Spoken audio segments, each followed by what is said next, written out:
Assalamualaikum warahmatullahi wabarakatuh. Sahabat-sahabat edukasi, ketemu lagi dengan channel Obor Edukasi, channel yang mencerahkan dan mencerdaskan.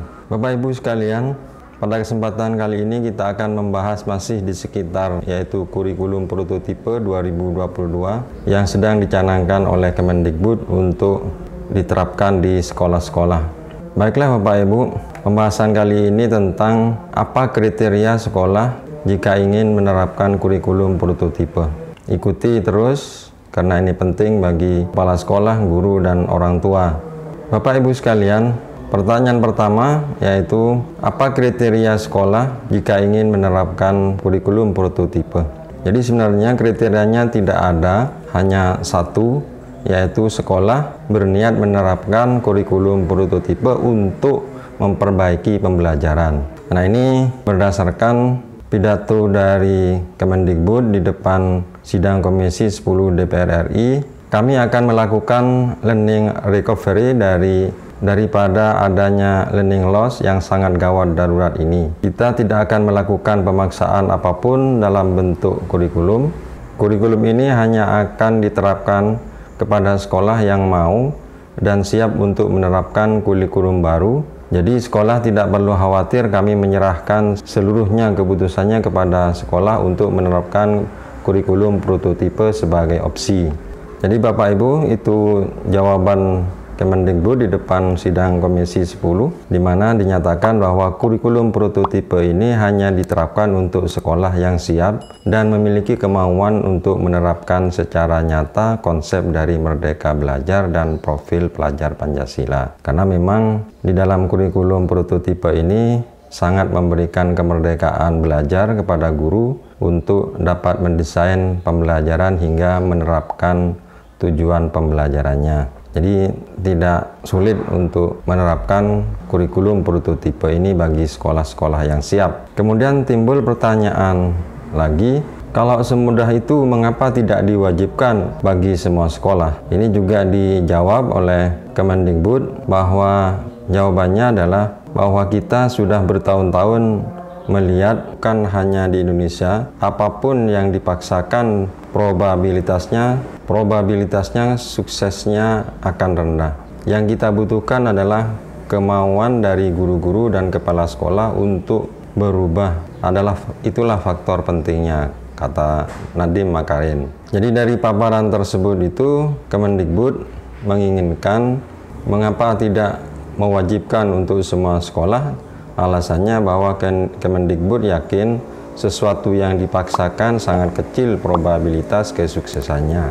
Nah, kata Menteri, yang terpenting adalah kesuksesan kurikulum prototipe ini adalah perlu adanya kesadaran dan kemauan guru serta kepala sekolah untuk dapat memulihkan pembelajaran di saat adanya learning loss. Timbul pertanyaan kembali, jika sekolah ingin menerapkan kurikulum prototipe ini, apa tahap-tahap yang harus dilakukan? Nah, Kemendikbud sudah menetapkan tahapan-tahapan sekolah dalam menerapkan kurikulum prototipe.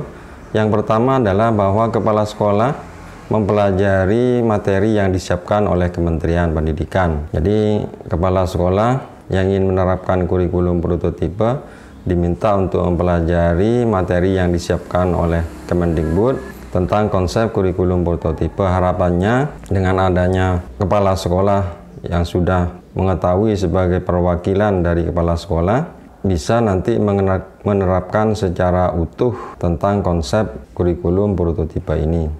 Kemudian tahapan yang kedua yaitu mengisi form pendaftaran. Jadi setelah kepala sekolah atau perwakilan sekolah ingin menetapkan, maka sekolah dapat memutuskan untuk menerapkan atau tidak. Jika ingin memutuskan, maka sekolah diminta untuk mengisi form pendaftaran dan sebuah survei singkat. Di link Kemendikbud itu sudah ada lamannya atau linknya.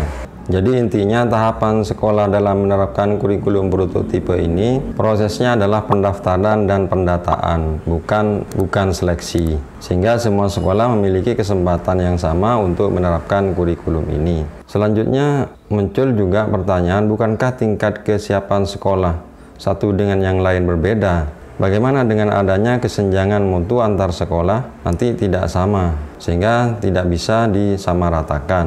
Nah, Kemendikbud juga menyiapkan jawabannya, yaitu dengan membuat skema tingkatan dalam kurikulum prototipe ini.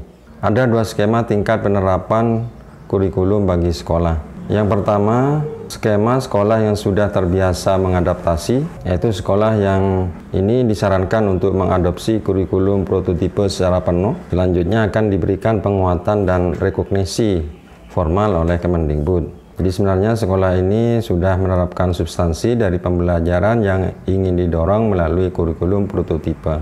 Kemudian yang kedua, skema yang kedua, sekolah yang belum terbiasa mengadaptasi. Jadi sekolah ini akan disarankan untuk mencoba menerapkan secara parsial atau perbagian dari keseluruhan kurikulum prototipe.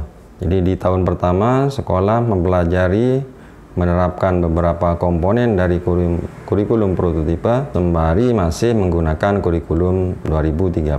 Jadi misalnya menggunakan buku teks saja untuk mapel tertentu, misalnya penggunaan asesmen diagnostik untuk literasi dan numerasi, atau pembelajaran berbasis proyek untuk tema-tema tertentu. Nah, nanti Kemendikbud akan melakukan pemetaan tingkat kesiapan dan menyiapkan bantuan yang sesuai dengan kebutuhan masing-masing sekolah, sesuai dengan hasil survei dalam proses pendaftaran. Jadi itulah Bapak Ibu kriteria dan proses jika ingin sekolah Bapak Ibu ingin menerapkan kurikulum prototipe 2022. Semoga bermanfaat, dan jika bermanfaat silahkan di subscribe. Kurang lebihnya mohon maaf. Assalamualaikum warahmatullahi wabarakatuh.